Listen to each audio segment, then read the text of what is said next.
परमेश्वर पिता का धन्यवाद और स्तुति हो।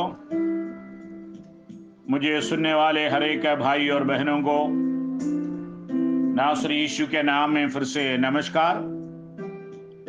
हमारे इस धरती के जीवन के अंदर एक और दिन परमेश्वर ने हमारी आयु में जोड़ा। इस नए दिवस को देखने का सौभाग्य परमेश्वर दिया। बड़ी आनंद और खुशी के साथ परमेश्वर के सन्मुख पर हम बैठे, परमेश्वर का वचन हमें सुनना, जीवन के अंदर ग्रहण करना इस धरती पर मिलने वाले सबसे अधिक सबसे बड़ा सौभाग्य की बात है। क्योंकि हम मानव के जीवन के अंदर कई चीजें पैसा देकर हम खरीद सकता है, लेकिन परमपिता परमेश्वर की ओर से मिलने वाला शांति हम खरीद नहीं सकता, आनंद खरीद नहीं सकता है। परमेश्वर के उपस्थिति को महसूस करना पैसे से खरीद नहीं सकता। इस संसार के अंदर हर्षोल्लास के लिए, खुशी मनाने के लिए कई चीजें लोग ढूंढता है, लेकिन वास्तव में ये धरती के सारी खुशी थोड़ी देर का है, पल भर का है, लेकिन हमेशा ठहरने वाला आनंद और खुशी परमेश्वर की उपस्थिति में से हमें मिलता है। इसलिए हम अपने जीवन को परमेश्वर की ओर समर्पित करते हुए परमपिता परमेश्वर की नाम की महिमा के लिए, हमारे जीवन की आत्मिक के जीवन की उन्नति के लिए, औरों की आशीष के लिए हमारा जिंदगी कारण बनने पाए। इसलिए आज फिर से हम परमेश्वर के वचन के सामने अपने जीवन को समर्पित करते हुए प्रार्थना पूर्वक थोड़ी देर बैठे। पिछले दिन में हमने इस बात को देखा, आत्माओं के प्रति यीशु क्रिस्त के प्रेम। उसी में से हमने इस बात को समझा, यीशु कहता है केवल मैं यहूदियों के लिए नहीं, गैर यहूदियों के लिए भी आया। क्योंकि वो कहा, मेरी और भी भेड़ें हैं जो इस भेड़शाला की नहीं, मुझे उनका भी लाना आवश्यक है। यीशु मसीह जन साधारण से प्रेम रखता था और जितने भी व्यक्तियों को, आत्माओं को यीशु अपने पास बुलाया, वे सब एक एक को प्रभु के पास करीब में लाया, उनका शिष्य बन गया। और हम इस बात को वचन के अंदर से देखा कि यीशु आत्माओं से प्रेम करने के कारण एक सुंदर दृष्टांत बताया कि तुम में से कौन है जिसकी 100 भेड़ हो, उनमें से एक खो जाए तो वह 99 का जंगल में छोड़कर उस खोई हुई भेड़ को जब तक मिल न जाए खोजता न रहे। प्रभु की महिमा और स्तुति हो। यीशु मसीह हमें खोजने, हमें ढूंढने, उनके पास लाने आज भी कोशिश में है। क्या हम उनकी आवाज को सुनकर उनके शब्द के पीछे चलने के लिए तैयार है? आज फिर से हम उस बात की ओर, वचन की ओर हम जाएंगे। यीशु ने भटके हुए पापी को पा लेने के आनंद में भाग लिया। जब हम लूका रचित सुसमाचार 15 अध्याय उसके 5 आयत से जब हम पढ़ेंगे, और जब मिल जाती है तो बड़े आनंद से उसे कंधे पर उठा लेता है, और घर आनंद से उसे कंधे माने आनंद में आकर मित्रों पड़ोसियों को इकट्ठा करके कहता है, मेरे साथ आनंद करो, क्योंकि मेरी खोई हुई भेड़ मिल गई है। मैं तुमसे कहता हूं कि इसी रीति से एक मन फिराने वाले पापी के विषय में भी स्वर्ग में इतना ही आनंद होगा जितना कि 99 ऐसे धर्मियों के विषय नहीं होता जिन्हें उन मन फिराने को आवश्यकता नहीं। प्रियजनों, यहां पर यीशु उसी अध्याय उसके 24वां पद में इसी प्रकार कहता, क्योंकि मेरा यह पुत्र मर गया था फिर जी गया है, खो गया था अब मिल गया है, वे आनंद करने लगा।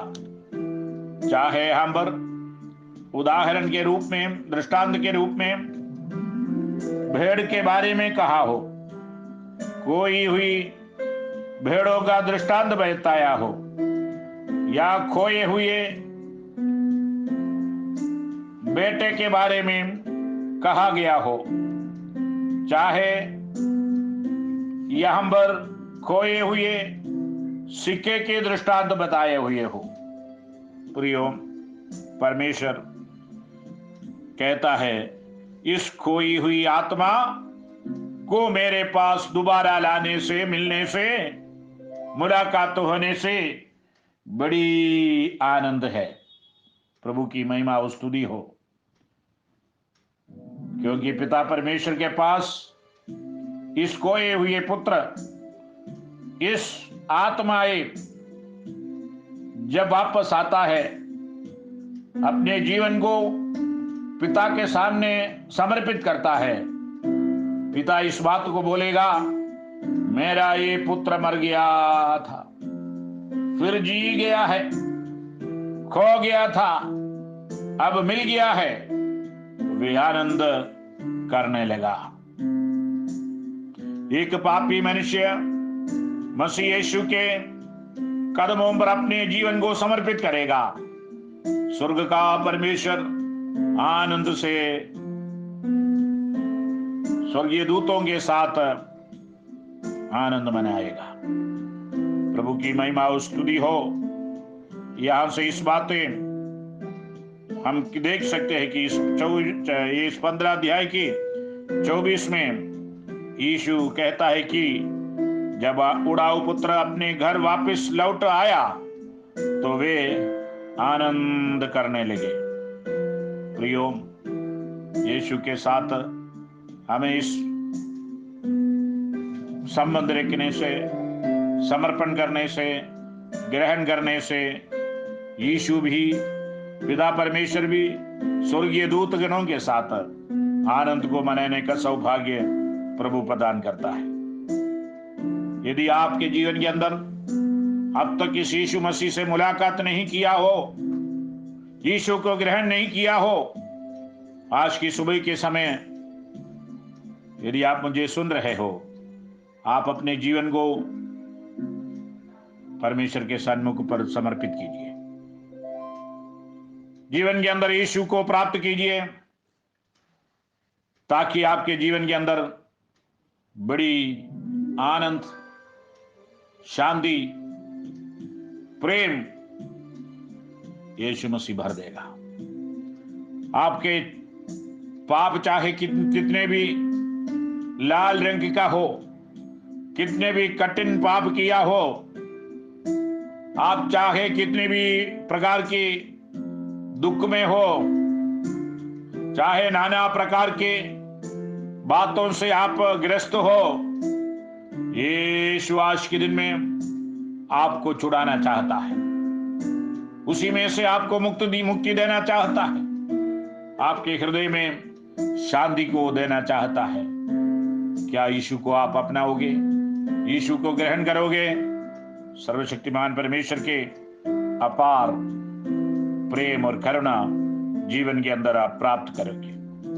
जब इसी प्रकार वचन के अंदर से जब हम आगे को देखेंगे, लूका रचित सुसमाचार 19 अध्याय में भी इसी प्रकार उस प्रत्येक आत्मा के लिए उसे गहरा शोक हुआ जो उसे अस्वीकार करती थी। 19 अध्याय के 41 और 42वां पद में यीशु इसी प्रकार यरूशलेम के लिए विलाप करता है। दुख के साथ वो शब्द उनके मुंह से निकलता है। जब वह निकट आया तो नगर को देखकर उस पर रोया और कहा, क्या ही भला होता कि तू ही इसी दिन में कुशल की बातें जानता, परंतु अब वे तेरी आंखों से छिप गई है। देखिए, यीशु यरूशलेम की हठ धर्मी पर रोया। वह नगर पर नहीं, परंतु उसमें रहने वालों की आत्मा के लिए रोया। यीशु मसीह यहां पर उस पदों में हम इस प्रकार देख सकते हैं, क्योंकि वे दिन तुझ पर आएंगे कि तेरी बैरी मोर्चा बांध कर तुझे घेर लेंगे और चारों ओर से तुझे दबाएंगे और तुझे और तेरे बालकों को जो तुझ में है मिट्टी में मिलाएंगे और तुझ में पत्थर पर पत्थर भी ना छोड़ेंगे, क्योंकि तूने उस अवसर को जब तुझ पर कृपा दृष्टि की गई ना पहचाना। यरूशलेम के निवासियों को देखकर यीशु के हृदय वेदना से भरने के कारण विलाप और दुख के साथ यरूशलेम को देखकर वो रोता है। या इस प्रकार इसमें से हम इस बातें समझ सकता है, प्रियजनों, उस अवसर को जब तुझ पर कृपा दृष्टि की गई ना पहचाना। इस्राएली लोग, यहूदी लोग जो यरूशलेम के अंदर निवास करते थे, परमेश्वर की कृपा दृष्टि को पहचानने में असमर्थ थे। प्रियजनों, आज हमारे लिए, आपके लिए परमेश्वर के कृपा दृष्टि खुला हुआ है। परमेश्वर की कृपा दृष्टि में आपको वो रखना चाहता है, क्योंकि ऐसा एक दिन परमेश्वर हमें दिया गया है। हमें उसके संग रहने, उसके साथ चलने, उनके आशीषों को पाने परमेश्वर हमें बुलाता है। अब हमारे लिए उद्धार पाने का दिन आज ही है। आपको मसीह को ग्रहण करने का दिन आज इस वक्त है। यह हम इस बातें वचन के अंदर से देख सकता है। कृपा दृष्टि को पहचानिए, परमेश्वर की इस अवसर को पहचानिए, परमेश्वर के सामने अपने जीवन को समर्पित कीजिए। प्रियजनों, हमें आज के दिन में परमेश्वर के सामने प्रार्थना करें कि हम उसकी आत्माओं और व्यक्तियों के प्रति ऐसे प्रेम के अनुरूप बन जाए। हम परमेश्वर से ये विनती और प्रार्थना आज करें, प्रभु जी हमारे घर के ऊपर आप कृपा दृष्टि कीजिए, मेरे पति के ऊपर आप कृपा दृष्टि कीजिए, मेरे पत्नी के ऊपर आप कृपा दृष्टि कीजिए, मेरे बच्चों के ऊपर आप कृपा दृष्टि कीजिए, हमारे परिवार के हर एक सदस्य के ऊपर कृपा दृष्टि कीजिए, ताकि वे आपको पहचाने, वे आपसे मुलाकात करें, वे आपको ग्रहण करें। मुझे सुनने वाले भाई और बहनों, बच्चों, आज एक और दिन परमेश्वर हमारे लिए जोड़ा है। ये सुंदर एक और दिन प्रभु ने हमें दिया है कि यीशु के कृपा दृष्टि को पहचानने का, जीवन के अंदर प्राप्त करने का, उसको स्वीकार करने का सौभाग्य अवस्था परमेश्वर दिया गया है। इसलिए आइए हम परमेश्वर की और हमारे देह देही आत्मा को समर्पित करते हुए सर्वशक्तिमान परमेश्वर के सन्मुख पर अपने जीवन को देते हुए आगे जीवन बिताने में प्रभु हमें मदद करने पाए, क्योंकि वो परमेश्वर पवित्र है, वो आत्माओं से प्रेम करने वाला महान और सर्वशक्तिमान परमेश्वर है। इसलिए आज परमेश्वर की कृपा दृष्टि को पहचानते हुए, जीवन के अंदर उसको लेते हुए, जीवन में अनुभव करते हुए, परिवार समेत परमेश्वर की उपासना करने, आराधना करने, महिमा करने, धन्यवाद देने परमपिता परमेश्वर आपको मदद करने पाए। इसलिए हम उनके सामने अपने जीवन को समर्पित करें, प्रभु से कहें, प्रभु मैं आपके करीब आना चाहता हूं, मैं आपके सन्मुख मेरे जीवन को समर्पित करना चाहता हूं। समर्पण के साथ आज के दिन में फिर से हम प्रार्थना करें। आकाश और पृथ्वी का कर्ता और धर्ता, हमारे सृजनहार, तारणहार, पालनहार परमपिता परमेश्वर, हमारे मुक्तिदाता, उद्धारकर्ता, हमसे प्रेम करने वाला प्रभु यीशु क्रिस्त, हम आपके नाम की महिमा स्तुति को करते हैं। आज की सुबह की वेला में हम अपने जीवन को आपके हाथ में समर्पित करते हैं। खुदावंद, आपके प्रेम प्रभु हम आज फिर से उसी के विषय पर समझने का शक्ति हमें दिया है। परमेश्वर आपकी कृपा दृष्टि को पहचानने का शक्ति हमें दीजिए। हमारे आत्मिक आंखों को आप खोलिए, आपके अनुग्रह की आड़ में हमें छिपाइए प्रभु, आपकी महिमा के लिए हमें इस्तेमाल कीजिए प्रभु। आपकी प्रेम और ज्ञान और सब प्रकार की विवेक सहित और भी बढ़ते जाने के लिए हम आज के दिन में प्रार्थना करते हैं प्रभु। यहां तक कि मैं उत्तम से उत्तम बातों को प्रिय जानने के लिए, मसीह के दिन तक सच्चे बने रहने के लिए, ठोकर ना खाते हुए आगे बढ़ने के लिए, और परमेश्वर की धार्मिकता के फल से जो यीशु मसीह के द्वारा होते हैं भरपूर होते जाने के लिए, जिससे परमेश्वर की महिमा और स्तुति होती रहे। खुदावंद, उसी प्रकार के अनुभव जीवन के अंदर आप प्रदान कीजिए। आपके प्रेम में बढ़ने के लिए मदद कीजिए। आपके कृपा दृष्टि को पहचान करने की शक्ति दीजिए हमें। खुदावंद, सुनने वाले हर एक भाई बहन बच्चों को आपके बलवंत हाथ में हम समर्पित करते हैं। सबकी रक्षा और अगुवाई कर, सबकी जरूरतों को पूरा कर, उनकी हर दर्द को, वेदना को दूर कर, उनके परेशानी को दूर कर, उनके घर में, जीवन में शांति आनंद को प्रदान कर, ताकि वे आपको ग्रहण करते हुए आपकी महिमा करने, उपासना करने, आराधना करने सहायता कर। दिया हुआ इस सुंदर संगति के लिए धन्यवाद, समय के लिए धन्यवाद।